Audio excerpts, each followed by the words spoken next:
Ini cerita pengalaman saya kenapa dulu cukup lama ya saya bisa sembuh dari penyakit GERD dan anxiety ini.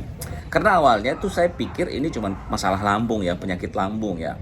Tapi kok nggak sembuh-sembuh gitu ya.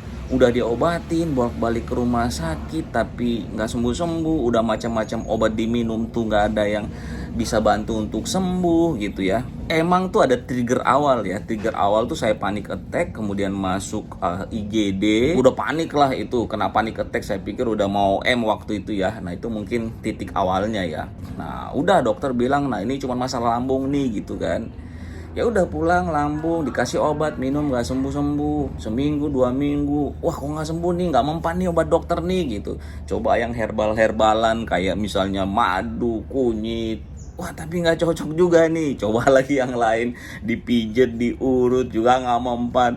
Wah sampai kepikiran, wah jangan-jangan ini harus ke paranormal nih, ini harus dirukyah kayaknya nih ya. Udah ya itu sampai saya lakukan tuh gitu kan, saya lakukan karena saya pikir mungkin ada yang nggak seneng sama saya gitu kan. Udah berobat ke paranormal tuh sampai kita ke Sulawesi lah, kemana lah, wah udah pelosok-pelosok deh kita coba berobat gitu ya, karena pengen banget sembuh gitu. Itu kan nggak sembuh-sembuh juga gitu. Jadi bingung ini penyakit apa sih gitu ya. Nah ternyata belakangan akhirnya saya sadar ternyata ada tuh yang namanya penyakit anxiety atau kecemasan yang berlebihan. Jadi ini rumusnya nih, asam lambung yang tinggi itu menimbulkan sensasi, dan sensasi yang muncul itu menimbulin kecemasan nih. Ini nih yang masalah nih, kecemasan yang berlebihan atau yang kita sebut dengan anxiety disorder yang buat asam lambung nggak berhenti tuh, kayak keran tuh kebuka tuh, dibuka kerannya yang ngocor terus asam lambungnya. Jadi oh iya ternyata yang membuat asam lambung gak sembuh-sembuh itu karena stres, cemas, takut tiap hari gitu. Jadi minum apa aja kalau nggak betul-betul cocok ya nggak bisa gitu. Nah saya bersyukur banget tuh dulu ketemu dengan TCM ya, itu rekomendasi teman saya yang memang punya kompetensi tuh di bidang obat-obat Cina gitu ya, atau herbal-herbalan Cina. Ini coba minum nih gitu.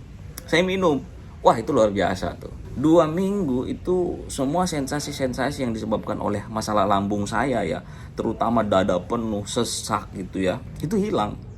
Wah itu cukup bantu saya gitu ya untuk merecovery selanjutnya. Ya saya pelajari penyakit ini, kemudian yang paling ingat saya lakukan tuh yang membuat saya betul-betul bisa keluar dari perangkap GERD dan anxiety ini adalah saya keluar beraktivitas, terutama olahraga gitu. Nah ini saya lakukan rutin, alhamdulillah saya bisa kontrol kecemasan saya. So alhamdulillah sudah bisa hidup normal seperti sekarang.